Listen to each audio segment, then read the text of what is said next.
Eagle Creek Recreational Tidelands. Clams are closed. Oysters are open. I can get 18 from here. That's my plan on a very rainy day. I have my raincoat on, rain pants, ready to get, well, some oysters. Tide's going out, and I'm hoping to find where oysters have broke loose from the beds, and I can see down here they have, and I'll collect them along the shoreline and maybe a little higher. I'll collect up enough to shuck, and then I will also show you how to shuck them. Hopefully the coat won't be in the way where I have the zipper pulled up to the GoPro. Anyway, this is the high tide line, and a lot of times when there's storms, oysters will break free from their beds and roll around in the surf and come up here like this one. I'll show you here that it's still alive. It doesn't make a hollow sound, so I'm going to keep it. Now they want me to shuck these oysters roughly on the tide line that I got them from. I'm going to be within 20 feet. I'm going to collect them up and then shuck them.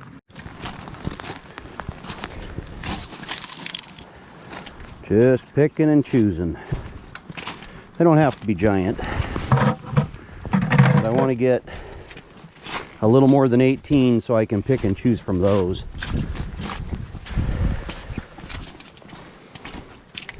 And they have to be 2.5 inches or bigger, so that I got to be picky on. There's one.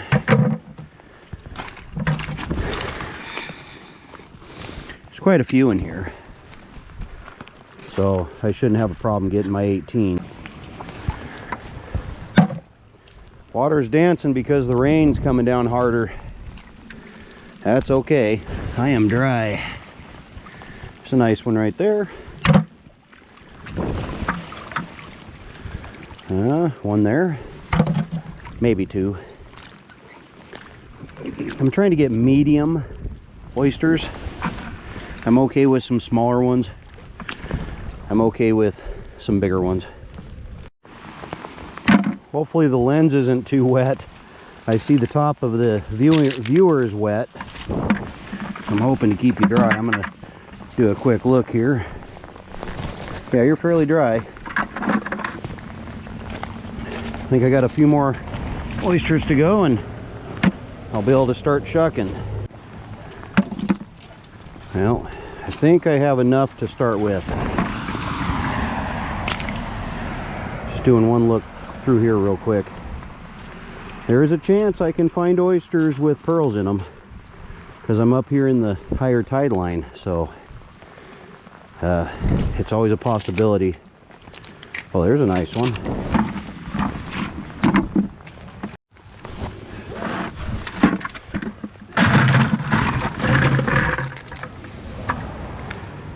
So there's the oysters. Here's my shucking rock. It's up and under the trees. Hopefully you can see the tree there, and I'm underneath it. Big drips now. Check the lens real quick. Good, you're still good. And now I'm going to choose one to shuck. Oysters usually have a top, a bottom, which they were attached to something maybe. You have a back, a front, left, right. 1/3 of the way back, right here is a muscle. If you stick the oyster knife in, I corkscrew it, and now I'm in. I pry, and I slice the knife right where the muscle should be. Then I'll pop it open. There it is. I loosen the oyster off the shell, and then I'll set it in a pile, and I'm going to make piles of 5, and then I'll throw back these live shells too, the fresh ones. I'll throw them back down on the beach. Anyway, that's one. I'll get back to you on another one. All right, if you can't get into the side of the oyster, you could always come from the back. Preferably use a screwdriver instead of your knife. These can break. This is a little more rigid than some of the knives, so I don't have a problem showing you. Anyway, you go into the back and you start prying until you get in. Once you pry, you can pop it, reach across and loosen the muscle that way. And then the muscle, of course, is right there. Put the shell with that one, and then I'll loosen this oyster. At the end here, I'll look for pearls. Little bumps that show me it could be a pearl. All right, I'll get back to you on one more method I've showed before. If you have an oyster that's really hard to get into here or here, and you can get to the front, these knives are pointy but not terribly sharp. You can stab through the fresh growth of oyster like that. See it? And then you can come in from the front and find that muscle, and you do the wiggle and pry thing still, and then you loosen the oyster up, and then you come into the side if you need to get it loosened up. And then you can slowly take the one top piece off the hinge, and the hinge is right here, so just so you know, and then loosen the muscle up again. All right, I'll periodically show you how many oysters I have. I'm going to shuck some off camera and then get to you at the end. I have my first 5 there, and now I start another row right there.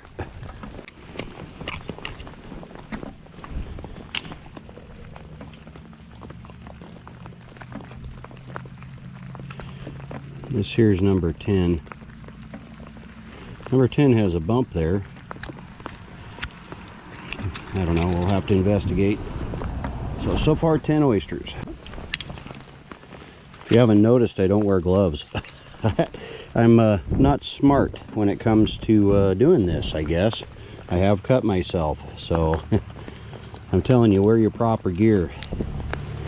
You might want to, because sometimes a stab with the oyster knife, or even an oyster cut, because they're razor sharp at times.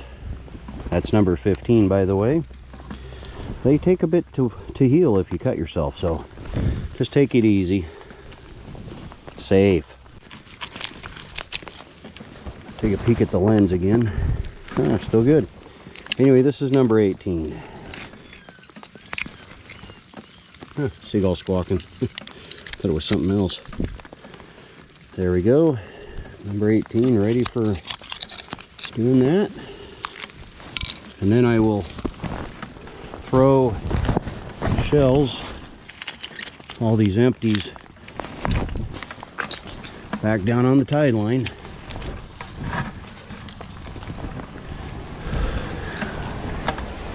Okay, 5, 10, 15, 16, 17, 18 for my limit, and I'll check for pearls. I'll get back to you. And no pearls. Get rid of these. Take the garbage in the bucket. Zip these up.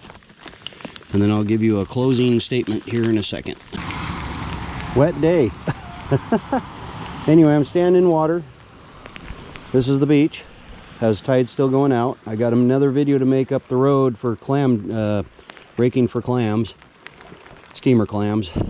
Anyway, if you like this video, press like. If you want to see more of my types of videos, hit that notification bell. And if you haven't already subscribed to my channel, I'm asking, please subscribe to my channel. It'll go a long ways to help me make more videos. Once again, thank you for watching.